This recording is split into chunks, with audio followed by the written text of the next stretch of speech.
O conceito e a definição de liturgia, você poderia relembrar para a gente, por favor? Rápido, Eric. A palavra liturgia vem do grego leiturgia, ação do povo. Isso existia, era tudo o que era referente à ação do povo na sociedade grega. E que quando a igreja traz esse termo, incorpora esse termo para a sua vida, vai ser tudo aquilo que ela vive, que ela celebra os mistérios da vida e da obra de Deus em todo o seu povo. O Cristo, então, cabeça, através do clero, os sacerdotes, os diáconos, os bispos e o seu povo, o seu corpo, membros do seu corpo vivo. Então, tudo aquilo, toda a herança, todo o depósito celebrativo que Cristo confiou à sua igreja é chamado de liturgia. Bonito, interessante, mas não vamos repetir tudo que conversamos no ano passado, como eu disse, porque foi bem legal, você tem que assistir o nosso programa. Mas eu vou fazer uma pergunta já, continuando para o decorrer então da segunda parte, como a gente combinou. Tudo que existe na liturgia é sagrado? Ou tem algo na liturgia que seja profano? Aliás, qual é a diferença entre sagrado e profano? Então, Eric, tudo que existe na liturgia é sagrado. Por quê? Porque a liturgia é uma ação sagrada. Então não pode ter nenhum elemento de profano nela. Não pode haver treva na luz, entende? Certo. Ok? O que a igreja separou e o que a igreja permitiu, o que a igreja normatizou como parte, como elementos, como parte da liturgia, tudo isso é sagrado. Certo. Cada item, nada acontece por acaso. Isso tudo é parte de um todo. Da indumentária, dos vasos sagrados, cálice, galhetas, cibórios, âmbulas, até paramentos, toalhas, altar, a estante onde vão os livros, tudo, cada gesto na liturgia não existe nada profano. E qual a diferença entre o sagrado e o profano? Quer dizer, sagrado é aquilo que foi consagrado a Deus, foi entregue a Deus, aquilo que foi abençoado, foi dado ao Senhor. Profano é o que está fora disso. A palavra, na verdade, profanos, é o que está fora do templo. Certo. Né? O que está fora do templo é o que está no mundão, ok? Portanto, na liturgia não existe nada de profano. Nada é nada, Eric. Não pode existir. Bom, nesse sentido, talvez as pessoas até confundem um pouco então, esse conceito de profano, não necessariamente seja uma coisa ruim. Não, né? não. Vou dar um exemplo, ver se o senhor me diz que está certo. Por exemplo, se o senhor disse então que é consagrado a Deus, vamos dizer então que é algo que foi retirado para o serviço de Deus ou para a ação, a água. A água não necessariamente é sagrada, mas é uma coisa boa. Quando ela foi abençoada pelo sacerdote, passou a ser água benta, faz parte da liturgia, pode ou não fazer parte da liturgia, e portanto passa a ser sagrada. Ela passa a ser sagrada. Então, não... Santa. Entendi. Ela passa a ser santa. Se você trocar o termo de sagrado por santo, talvez fique mais fácil para as pessoas assimilarem. Entendi. Não pode existir na casa de Deus o que não seja santo. Até porque, se a gente pensar... É isto. Se a gente pensar em santo, santo, santo com o sentido de selecionado, também não está errado, né? Não. Separado.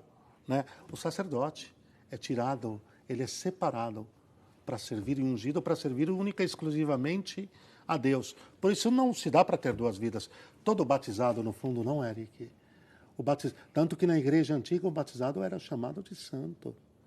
Se a gente pegar o conceito de santidade naquele momento, significa que deveria exprimir, expressar, deveria testemunhar em plenitude a vida de Deus que trazia em si. Não pode haver na liturgia algo de profano.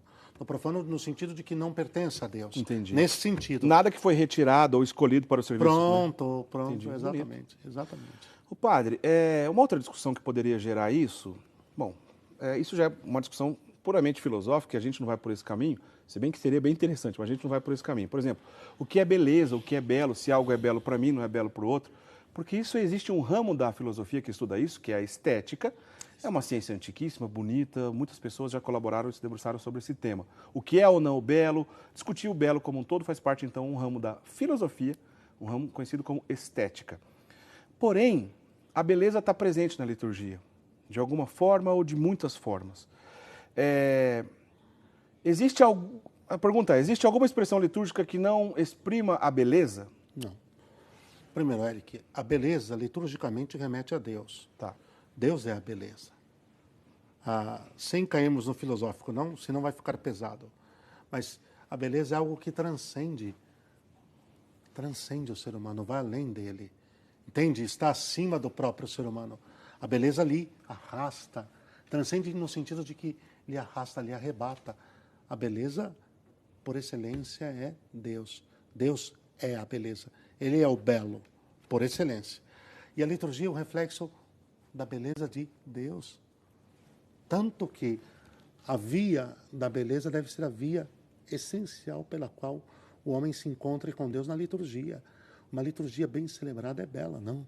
Cuidado em cada detalhe dos vasos sagrados, belos, limpos, brilhando, aos paramentos do sacerdote, de todo o corpo litúrgico assim, excelentes.